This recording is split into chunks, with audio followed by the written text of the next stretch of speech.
Bismillahirrahmanirrahim. Assalamualaikum warahmatullahi ta'ala wabarakatuh. Hari ini kita akan membicarakan soal dam. Dam ialah denda yang dikenakan kepada jemaah yang mengerjakan umrah atau haji kerana mereka ada meninggalkan perkara-perkara yang wajib, melakukan perkara-perkara yang dilarang, sama ada ia dilakukan secara sengaja atau tidak sengaja, ataupun kerana mereka tidak tahu. Baiklah, untuk keterangan yang lebih jelas, dam dari segi bahasa ialah darah. Dari segi syarak, dari al-an'am bermaksudnya binatang ternakan, iaitu unta, lembu, termasuk kerbau atau kambing, termasuk kibash atau biri-biri yang disembelih dengan sebab-sebab tertentu atau penggantinya dengan memberi makanan atau berpuasa mengikut ketetapan hukum Allah Subhanahu wa taala. Terdapat 4 jenis dam haji yang akan dikenakan terhadap Muslim yang tidak menyempurnakan haji dengan sempurna. Yang pertama, dam tertib dan takdir. Tertib yang membawa maksud susunan dan takdir bermaksud ketetapan syarak. Oleh itu, dam ini perlu dibayar mengikut susunan dan kemampuan bayaran adalah mengikut ketetapan syarak. Dam ini tidak boleh dipilih dan diganti. Kedua, dan tertib dan takdil. Bermaksud, takdil ialah apabila seseorang tidak berkuasa mengeluarkan makanan, hendaklah ia menggantikannya dengan berpuasa mengikut hari-hari dan syarat yang ditetapkan. Ketiga, dam takhir dan takdir. Dam ini bermaksud ia boleh ditunaikan mengikut pilihan sendiri. Dalam erti kata, andai anda boleh memilih untuk membayar denda mengikut pilihan dan kemampuan sendiri. Keempat, dam takhir dan takdil. Dam ini merupakan pembayaran yang bergantung kepada pilihan sendiri yang tidak ditetapkan, tetapi berdasarkan harga yang berpatutan dan bersesuaian dengan jenis kesalahan. Assalamualaikum warahmatullahi wabarakatuh. Larangan ihram terbahagi kepada dua, iaitu secara tarafuh dan itlaf. Saya akan terangkan secara tarafuh yang memberi maksud kebiasaan, keseronokan dan kegemaran. Semua perbuatan yang dikategorikan sebagai tarafuh tidak dikenakan dam jika dilakukan dengan tidak sengaja, terlupa ataupun jahil. Contoh perbuatan yang dikategorikan sebagai tarafuh ialah menutup kepala, memakai pakaian bersarung, menutup muka, memakai bau-bauan, mukadimah jima' antara suami dan isteri, akad nikah. Jika semua perbuatan ini dilakukan dengan tidak sengaja, ianya tidak dikenakan dam dan tidak berdosa. Assalamualaikum warahmatullahi wabarakatuh. Saya akan menerangkan tentang larangan ihram yang dilakukan tanpa sengaja secara itlaf. Yang pertama, itlaf bermaksud perkara yang dilakukan yang boleh menyebabkan perkara itu menjadi rosak atau binasa atau bercerai tanggal. Contoh-contoh larangan ihram secara itlaf adalah, yang pertama ialah mencabut rambut atau bulu-bulu di badan. Yang kedua ialah memotong kuku. Yang ketiga ialah membunuh binatang buruan. Yang keempat ialah memotong atau mencabut pokok atau tumbuh-tumbuhan. Jika perkara-perkara tersebut dilakukan dengan tidak sengaja atau terlupa, maka tidak berdosa tetapi tetap dikenakan dam. Dua perkara yang anda harus faham tentang dam. Yang pertama, tiada dam tapi berdosa. Yang kedua, tiada dam dan tiada dosa. Contoh tiada dam tapi berdosa iaitu akad nikah atau melakukan perkara bercumbu-cumbuan tanpa sentuhan seperti bercakap dan memandang dengan perasaan syahwat. Seterusnya ialah tiada dam dan tiada dosa. Contohnya ialah melakukan perkara tarafuh seperti berhias, tetapi secara tidak sengaja, dan dia haruslah segera meninggalkan perkara tersebut sebaik saja menyedari kesalahannya.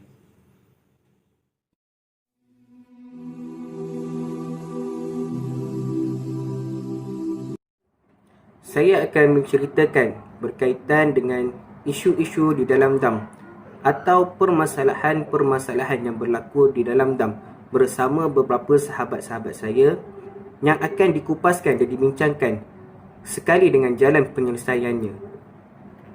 Terdapat pelbagai isu di dalam dam atau permasalahan yang berlaku di dalam dam.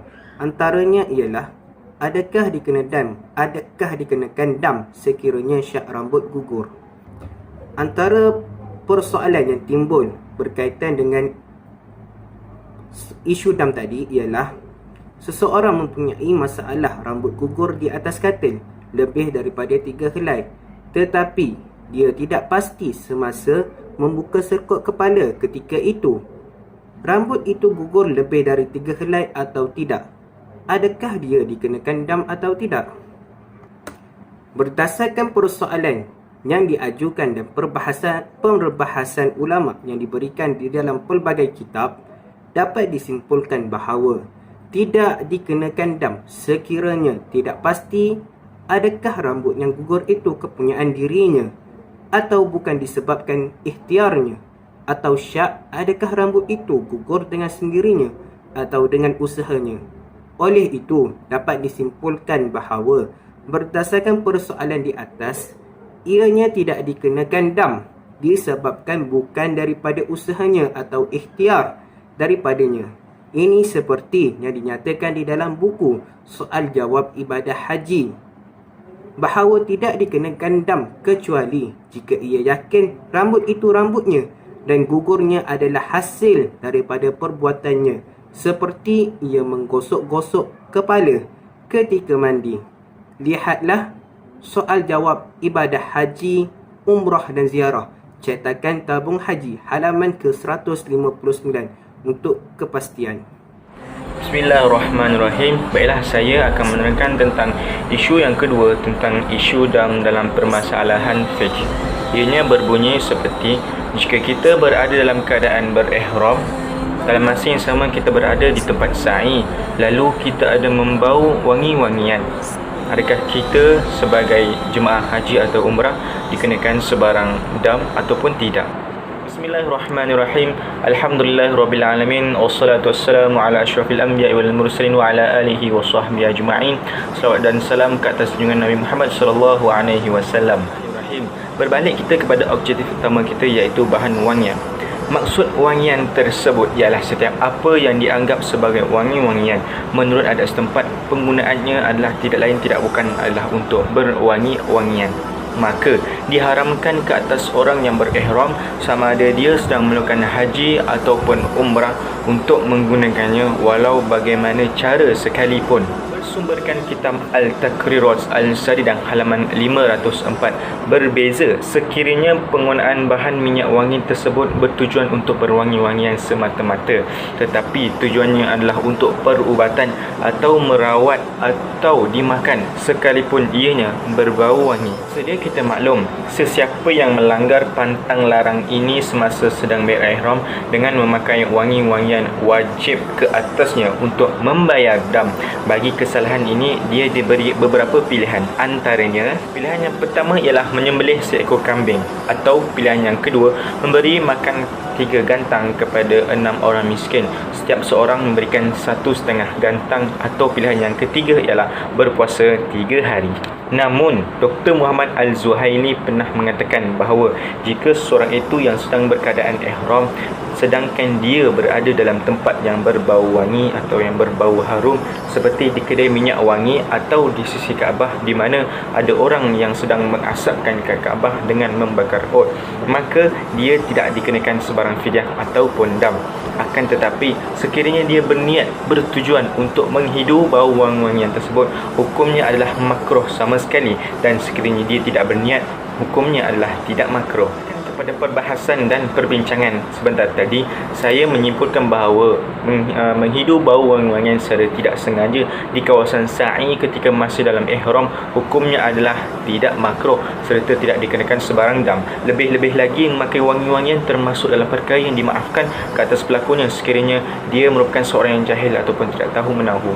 Namun, sekiranya seorang itu sengaja melalui kawasan sa'i bagi menghidu bau wangi tersebut, hukumnya adalah makruh tetapi masih tidak dikenakan sebarang dam. Sedikit saya ingin menasihati adalah lebih baik sekiranya dapat dielakkan bagi seseorang yang sedang berihram daripada melalui kawasan-kawasan sa'i yang berbau wangi atau yang berbau harum. Ianya bertujuan untuk kita meninggalkan perkara-perkara yang khilaf, seperti mana apa yang disebutkan sebagai al-khuruj minal khilaf mustahab. Maksud keluar daripada perkara-perkara khilaf adalah disunatkan. Semoga Allah Subhanahu Wa Taala memberikan kefahaman yang jelas kepada kita semua dalam beragama, insya-Allah.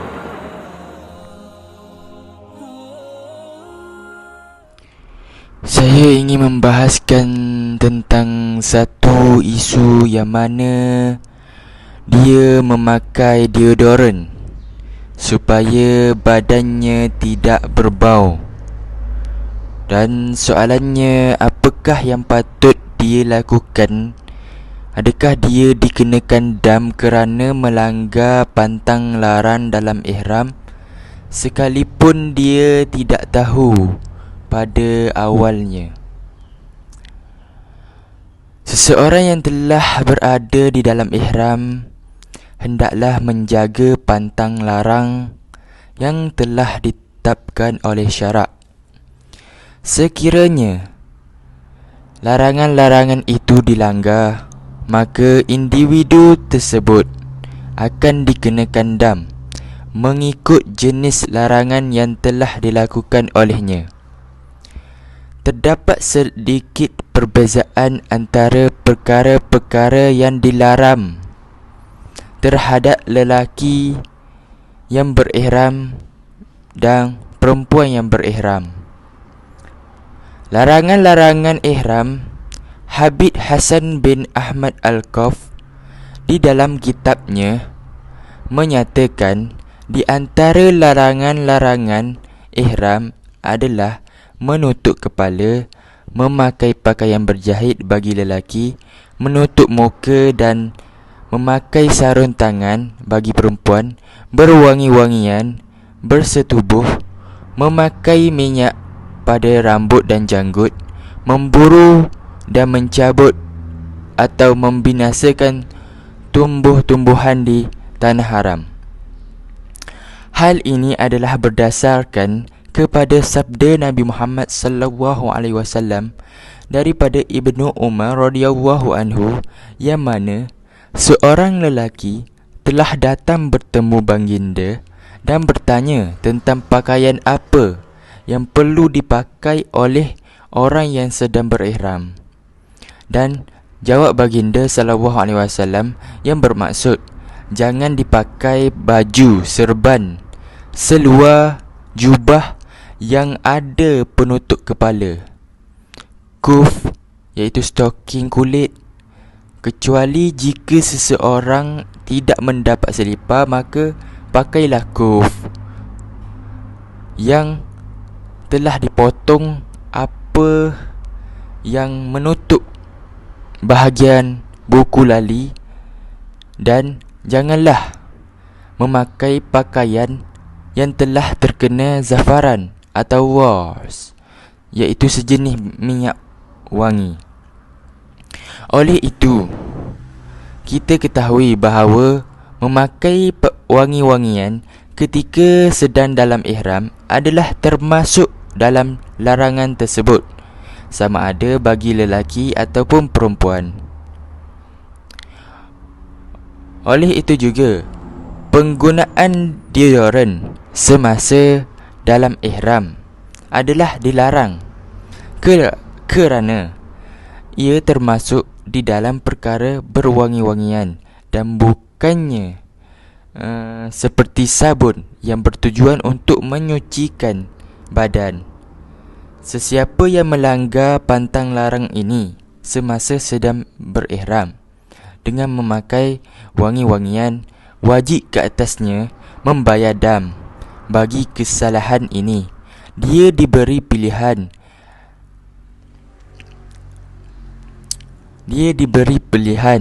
antara menyembelih seekor kambing atau berpuasa selama 3 hari. Jika dia melanggar pantang larang kerana terlupa mengenai hal ini, Habib Hasan bin Ahmad Al-Kuf menyebut terdapat beberapa larangan yang mana sekiranya dilanggar ketika dalam keadaan terlupa atau jahil, pelakunya dimaafkan dan tidak perlu membayar fidyah, iaitu dam. Larangan-larangan tersebut ialah memakai wangi-wangian, berjimat, bersetubuh, memakai pakaian berjahit, menutup muka dan kepala, serta memakai minyak pada rambut dan janggut. Ini bermakna sesiapa yang melakukan larangan-larangan di atas dalam keadaan dia tidak tahu atau terlupa, dia dimaafkan serta tidak perlu membayar fidyah. Begitu juga Syekh Daud Al-Fatani menyebut, jika ia berbentuk semata-mata mengambil faedah bersedap-sedap seperti memakai wangi-wangian, berpakaian berjahit atau minyak, wajib ke atasnya dam dengan syarat sengaja dan mengetahui haramnya.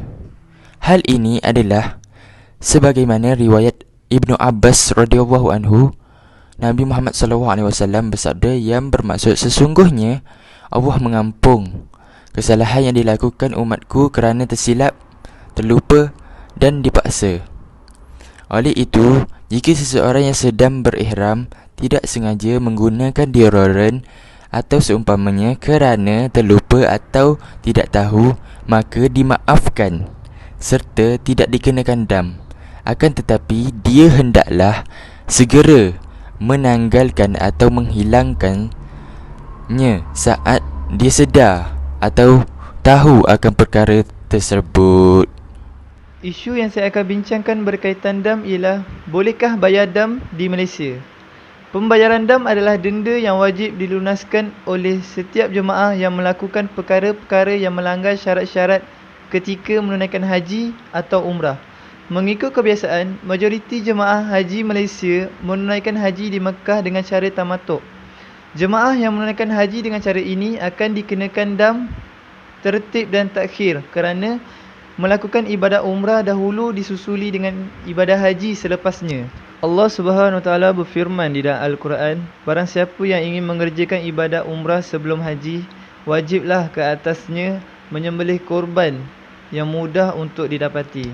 Pembayaran dam yang dilakukan di luar tanah haram seperti di Malaysia dibolehkan, dengan syarat haiwan itu perlu disembelih dan dilaksanakan di tanah haram, bukanlah di tempat lain. Jemaah haji Malaysia yang melakukan ibadah haji tamatuk kebanyakan akan menggunakan perkhidmatan tabung haji sebagai wakil kepada mereka untuk melakukan pembayaran dam. Menggunakan wakil sebagai penyelaras atau pelaksana terhadap dam yang dikenakan adalah dibolehkan. Dalam kaedah fiqh, cara ini dipanggil sebagai wakalah. Firman Allah Subhanahu Wa Taala di dalam Al-Quran yang menyatakan penggunaan sistem wakalah ini ialah, berkata Yusuf, jadikanlah aku sebagai bendahara negara Mesir. Sesungguhnya aku adalah orang yang pandai menjaga, lagi berpengetahuan. Ayat Al-Quran ini menerangkan bahawa agama Islam membenarkan untuk mewakili atau menyerahkan kepada orang lain sebagai wakil atau pengganti untuk melakukan perkara yang tidak mampu dilakukan. Jemaah haji Malaysia yang diharuskan dan digalakkan untuk membayar dam pada kadar yang telah ditentukan sebelum sampai di tanah haram supaya dapat memudahkan pihak pengurusan tabung haji untuk membeli binatang ternakan untuk disembelih di sana. Walaupun wang pembayaran dam diserahkan di Malaysia, tetapi penyembelihan tetap akan dilakukan di tanah haram.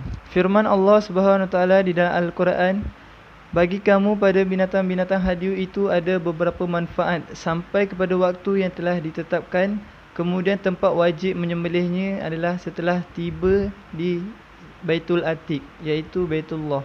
Berdasarkan ayat ini, secara terang dijelaskan tidak boleh memindahkan ke tempat yang lain. Bahkan wajib dilakukan di tempat yang telah dikhususkan.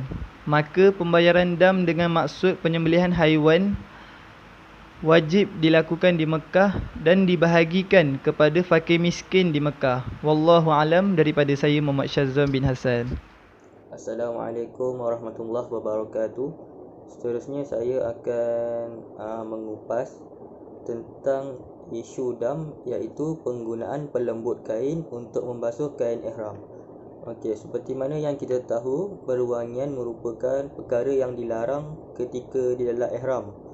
Mengikut Syafi'iyah, berwangian bermaksud bau yang menyenangkan. Ianya diharamkan jika bertujuan untuk berwangi-wangian semata-mata. Sekiranya ia bertujuan untuk menyucikan badan dengan menggunakan sabun, tidak menjadi larangan ketika berihram.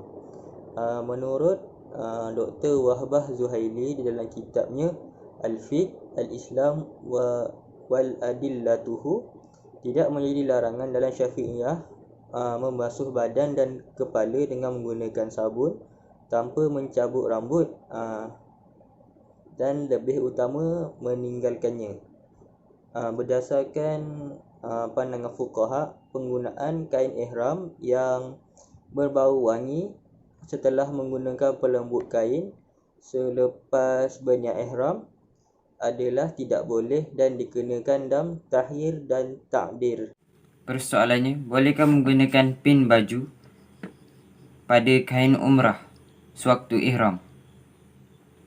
Alhamdulillah, segala puji bagi Allah Subhanallah Ta'ala. Selawat dan salam kepada junjungan Nabi Muhammad SAW.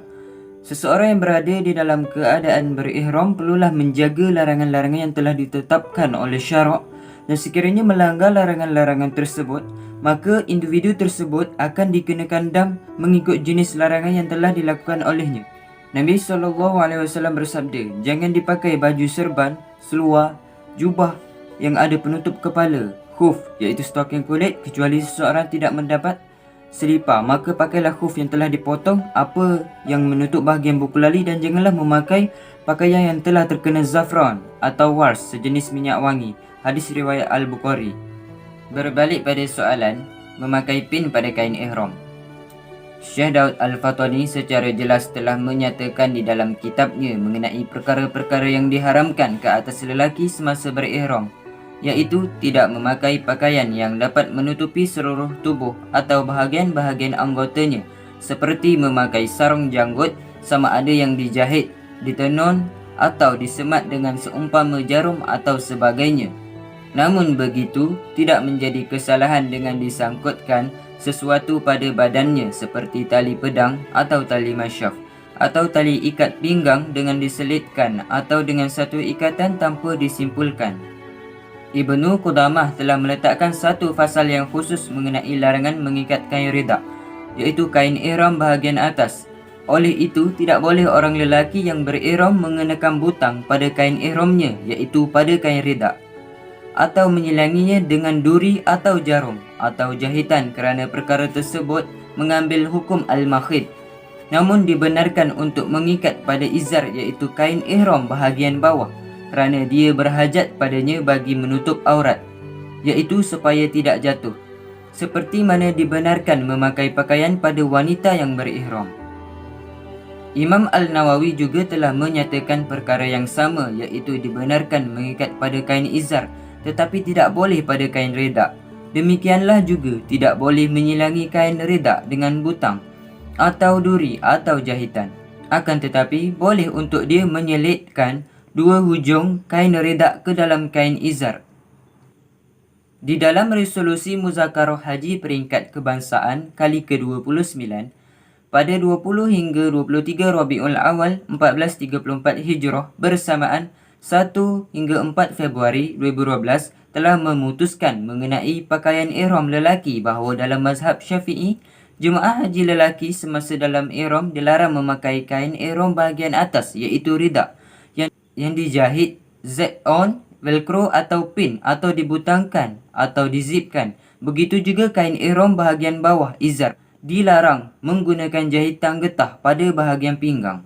Syekh Hasan bin Ahmad Al-Kaf menyatakan bahawa tidak wajib membayar fidyah atau dam bagi sesiapa yang memakai pakaian yang berjahit ketika dalam ihram bagi orang yang lupa, tidak sengaja atau jahil. Maka terjawablah persoalan tadi. Dilarang sama sekali memakai pin pada kain rida iaitu pada kain ihram bahagian atas.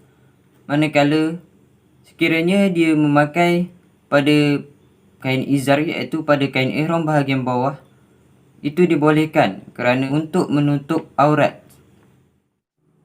Sekian daripada saya penjelasan tentang penggunaan pin pada kain ihram. Rujukan-rujukan yang diambil hasil daripada perbincangan isu-isu dan permasalahan di dalam dam sebentar tadi ialah antaranya ialah pertama, Pejabat Mufti Wilayah Persekutuan Irsyad Al-Fatwa Haji dan Korban Siri ke-38, adakah dikenakan dam sekiranya syak rambut gugur? Rujukan yang kedua adalah Pejabat Mufti Wilayah Persekutuan Irsyad Al-Fatwa Haji dan Korban Siri ke-37, menghidu bau wangi di tempat sa'i ketika masih dalam ihram. Rujukan yang ketiga ialah berdasarkan kitab At-Takriratul As-Sadidah. Yang kelima, rujukan daripada Irsyad Al-Fatwa Haji dan Korban Siri ke-37, Siri ke-33, memakai deodoran kerana tidak tahu perlu menjaga pantang larang selepas niat bersyarat. Rujukan seterusnya adalah dari Pejabat Mufti Wilayah Persekutuan Irsyad Al-Fatwa Haji dan Korban Siri ke-25, adakah dibolehkan penggunaan kain ihram yang dibasuh menggunakan pelembut kain. Dan akhir sekali, rujukan daripada Pejabat Mufti Wilayah Persekutuan Bayan di Al-Hajj Siri ke-36, bayar dam di Malaysia.